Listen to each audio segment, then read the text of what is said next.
আমরা দেখি 8 এর ক এবং 9 নম্বর একই রকম হবে। আমরা এখান থেকে কত করব? আমরা এখান থেকে 8 এর কটা করব। তো এটা হলো আমার এই 8 এর ক এর জন্য লেফট সাইড। তো লেফট সাইড করলে আমরা যেটা দেখব, দেখো tan কে লেখা যায় sin by cos। sin a by cos a 1 minus cot কে লেখা যায় cos a by sin a plus এখানে cot কে লেখা যায় cos a by sin a 1 minus tan কে লেখা যায় sin a by cos a। Okay, এটা লেখা যায়। এবারে এই পর্যায়ে দেখো উপরেরটা আমরা উপরে ঠিকঠাক রাখি sin a by cos a। এবার এখানে দেখো এখানে কি করবা, এখানে তুমি এই বিয়োগ করবে, এটা থেকে বিয়োগ করে এটা নিচে মানে 1 আছে। তো বিয়োগ কিভাবে করবা? লম্বা দাগ দিয়ে হরের লসাগু 1 এবং sin এর লসাগু sin a। এবার 1 sin a ভাগ করলে sin a, sin a 1 এর সাথে গেলে sin a minus sin a ভাগ করলে 1 যাবে উপরে cos এর সাথে cos প্লাস উপরেরটা ঠিকঠাক লিখবো cos a sin a।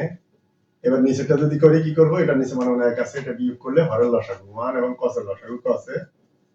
1 cos এ ভাগ করলে cos a 1 এর সাথে গেলে হবে cos a মাইনাস cos এ ভাগ করলে 1 উপরে sin এর সাথে গেলে হবে sin a। পরবর্তী লাইন উপরেটা আমরা ঠিকঠাক লিখবো sin a by cos a।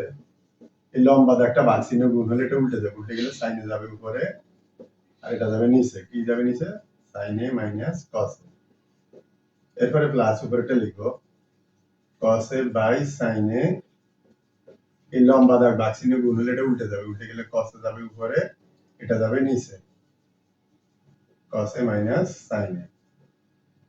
ওকে, এবার পরের লাইন দেখো এখানে নিচে লিখবো cos a আর লিখবো sin a minus cos a আর উপরে যে sin a sin square a।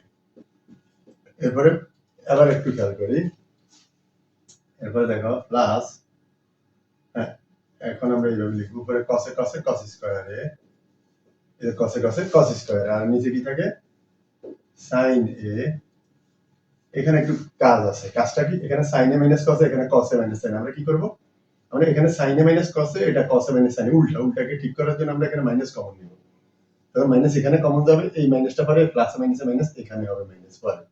আমরা এক লাইনে করলে এখানে মাইনাস কমন নিলে কি হবে? এটা sin a মাইনাস এর হয়ে যাবে প্লাস এর, আর cos এখানে আছে প্লাস, কোন সিঙ্গেল মানে প্লাস এর, এখানে হবে মাইনাস এর। ওকে, এইভাবে করে দিলাম। পরের লাইনে দেখো নিচে cos a এখানে sin a, লসাগু করলে দুইটাই হবে sin a cos a, আর এই ব্র্যাকেট যা এই ব্র্যাকেটটা, তো আমরা লিখবো sin a minus cos a।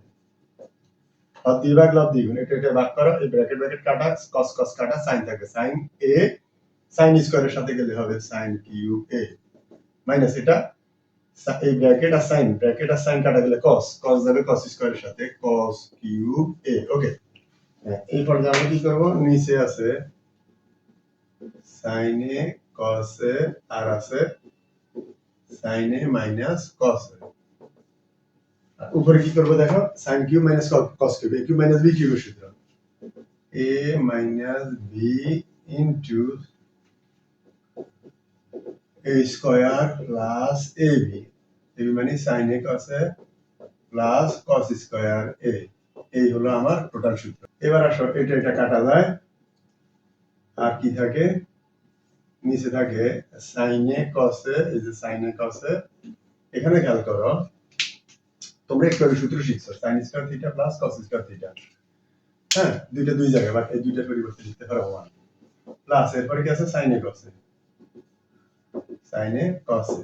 এর পরবর্তীতে দেখো 1 plus sin a cos a, sin উপরেরটাকে 1 plus এইভাবে লিখলাম, নিচে sin a cos a দুইবার লিখবো sin a cos a sin a cos a।